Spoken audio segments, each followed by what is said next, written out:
कल की तारीख में एक वीडियो वायरल हो रही थी जिसमें बजरंग दल के पूर्व प्रांत संयोजक और बड़े नेता हिंदू नेता ने एक वीडियो जाहिर हुई। इसमें बताया गया कि जो सहारनपुर कलेक्ट्रेट परिसर में जो मस्जिद बनी हुई है वो अवैध है, जिसके लिए वो सीएम योगी से भी मिलते दिखाई दे रहे हैं, उसको कुछ बातचीत करते दिखा रहे हैं। पूरा मामला जान लेते हैं। मेरे साथ मौजूद है सर, स्वागत है सबसे पहले आपका। जी धन्यवाद। क्या देख रहे हैं सर, क्या चाहते हैं आप लाल? अपना सहारनपुर का जो जिलाधिकारी कार्यालय है, इस कार्यालय के अंदर एक मस्जिद जहां डीएम साहब बैठते हैं बिल्कुल उसी के पास में वो मस्जिद है, यानी कि कलेक्ट्रेट परिसर में ये मस्जिद है। और उस मस्जिद में जो कमरे बने हुए हैं उन कमरों में बाहरी लोग रहते हैं। उन सब बाहरी लोग रहते हैं तो सब मिलने जुलने वाले भी बाहर के लोग आते जाते होंगे। और उसमें एक पोस्ट ऑफिस चल रहा है। और दुर्भाग्य की बात यह है कि उस पोस्ट ऑफिस का किराया भी और उन कमरों का किराया भी मस्जिद में जा रहा है। मस्जिद खड़ी हुई है कलेक्ट्रेट परिसर में, जिलाधिकारी के कार्यालय में, और किराया ले रहे हैं उसका मस्जिद। तो मस्जिद पूरी की पूरी ये अवैध। इसी के संबंध में मैंने गत माह में एक पत्र प्रदेश के मुख्यमंत्री जी को दिया था, और जिस पर कार्रवाई करते हुए और स्थानीय प्रशासन ने वो जांच के आदेश उसको दिए। शायद सदर तहसीलदार उसकी जांच कर रहे हैं कि इसकी जांच करी जा, ये क्या है प्रकरण। तो वो निकल का होगा कि प्रकरण क्या है, लेकिन वास्तव में पूरी की पूरी ये मस्जिद जो है अवैध है, क्योंकि वो कलेक्ट्रेट में खड़ी हुई है। कलेक्ट्रेट जो होता है एक बहुत ही कॉन्फिडेंशियल ऑफिस होता है, जहाँ पूरे जिले का मुखिया जो प्रशासन का नेतृत्व करते हैं, जिलाधिकारी, वो उसमें बैठते हैं। और वो सीधा सीधा प्रदेश और केंद्र से जुड़ा हुआ होता है, जिसमें कई गोपनीय अलग अलग कार्यालय अलग अलग अधिकारी बैठते हैं।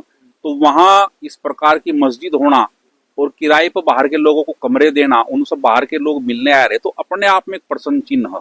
तो मेरी ये मांग है कि जो यह मस्जिद है पूरी की पूरी तरह से यह अवैध है, तो ये मस्जिद यहाँ से हटनी चाहिए। मस्जिद हटनी चाहिए। विकास त्यागी जी, पहले भी आपके प्रकरण सुने, हम देखे हैं, चाहे वो देवबंद की दारुल उलूम से जुड़ा हुआ मामला हो, चाहे टीएस वाला मामला हो। मतलब कुल मिलाकर के ये तय है कि जब मुस्लिम समाज सामने खड़ा होगा तो विकास त्यागी सामने आएंगे, बोलेंगे जरूर उनके साथ। मुस्लिम समाज से मुझे कोई दिक्कत नहीं। राष्ट्रभक्त मुसलमानों का मैं आज भी सम्मान करता हूँ। एपीजे अब्दुल कलाम का मैं सम्मान करता हूँ। और यदि कोई देशद्रोही होगा, वो मुसलमान हो चाहे हिंदू हो, विकास त्यागी उसका विरोध करता है। विषय ये नहीं है कि मुसलमान की मस्जिद है या एटीएस सेंटर है या दारुल है। आप ये बताओ, दारुल का यदि मैंने प्रकरण उठाया, क्या दारुल में अवैध निर्माण हुआ नहीं? क्या यदि अवैध निर्माण ना होता तो 25 लाख रुपए जो पेनल्टी के रूप में दारुल ना जमा किए हुए हैं, और अभी कई करोड़ रुपए इन लोगों पर और बैठ रहे हैं, जिन्हें प्रशासन लेने की बहुत जल्दी तैयारी कर रहा है, तो वो क्यों होता? तो प्रकरण सही था, इसलिए इन लोगों ने 25 लाख रुपए जमा किए और आगे करने की इन लोगों की तैयारी है, और प्रशासन ने इन लोगों पर कार्रवाई भी की। और एटीएस सेंटर आप लोग जानते ही हैं कि देवबंद का दारुल आए दिन यहाँ की गतिविधि पूरी दुनिया जानती है। उसे ही देखते हुए योगी जी ने निर्णय लिया था कि एटीएस सेंटर ये देवबंद में होना चाहिए। लेकिन मैं तो योगी जी से मांग करी थी कि देवबंद में नहीं होना चाहिए, देवबंद के दारुल के अंदर ये एटीएस सेंटर होना चाहिए था, जब नकेल इन लोगों पर कसती, क्योंकि आए दिन यहाँ से और संदिग्ध लोग यहाँ से पकड़े जाते हैं। त्यागी जी, एक सवाल और मेरा आखिरी रहेगा। इमरान मसूद के बारे में भी एक आपने कहा था कि उसमें उनकी सदस्यता रद्द होनी चाहिए। हालांकि पुराना विषय हो गया, मगर फिर भी मैं अब भी देख रहा हूँ कॉन्सिडेंट एक लगातार आप लगातार संप्रदाय के सामने खड़े हो रहे हैं और उनके नेताओं को भी टारगेट कर देते हैं। मैं बताया कि राष्ट्रभक्त लोगों का मैं सम्मान करता हूँ। इमरान मसूद जी से मेरी कोई व्यक्तिगत दुश्मनी नहीं है।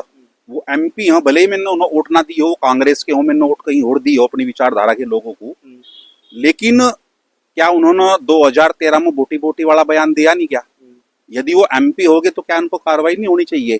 एमपी हो चाहे देश के प्रधानमंत्री हो, यदि उन पर कानून के विरुद्ध उन्होंने कोई काम किया है तो वह कार्रवाई उनको होनी चाहिए।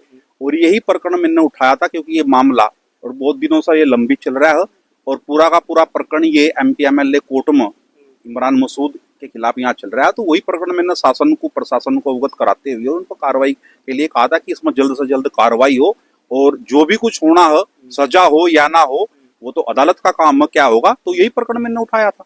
एक सवाल और भी है सर, इसी मस्जिद को लेकर के, जिस मस्जिद पर आपने अभी ये सवाल उठाए हैं। सवाल ये है कि लोग कह रहे हैं कि ये मस्जिद बहुत पुरानी है, ये चीजें याद अभी क्यों आई? पहले भी तो आ सकती थी, पूर्व सरकारें भी थी, काम पहले भी चल रहे थे। इन सरकारों में ही सब कुछ ध्यान आ रहा है मस्जिदों के सीधे सीधे, जहां मस्जिद दिखाई दी वहां पर कोई नेता आता है, अपना ज्ञापन सौंपता है और कार्रवाई की बातें चल जाती है। जैसे कुशीनगर में भी कल खबर आई। देखिए, मैंने कहा कि मस्जिद पूरी तरह से अवैध है। कुशीनगर के अंदर भी कल एक अवैध मस्जिद जो सरकारी भूमि पर बनाई गई थी उसको बुलडोजर बाबा का चला है, मस्जिद वहां से हटाई गई है, ये भी हटनी चाहिए। और रही पूर्व सरकारों की, अब प्रकरण अपने आप जब समय होता है उसी हिसाब से प्रकरण वहां से वो उठते हैं। बताया जा रहा है कि 1947 से पहले की ये मस्जिद है, ये यानी कि अंग्रेजों के समय की ये बता रहे हैं, तो मैं कह रहा हूँ कि अंग्रेजों के नहीं, यदि मुगलों के समय की भी मस्जिद होगी, ये हटनी चाहिए, क्योंकि डीएम कार्यालय कॉन्फिडेंशियल ऑफिस होता है, उसके बीचों बीच वो मस्जिद आ रही है। बाहर के लोग किराए पर कमरे लेकर आ रहे हैं, उनसे मिलने के लिए बाहर के लोग वहां आ रहे हैं, बाहर के लोग वहां से अपना जो हो पूजा के लिए वहां से आते होंगे, किसी भी समय आते होंगे, कोई रोक तो सकता नहीं, कोई पूजा के लिए आ रहा है, नमाज पढ़ने के लिए आ रहा है।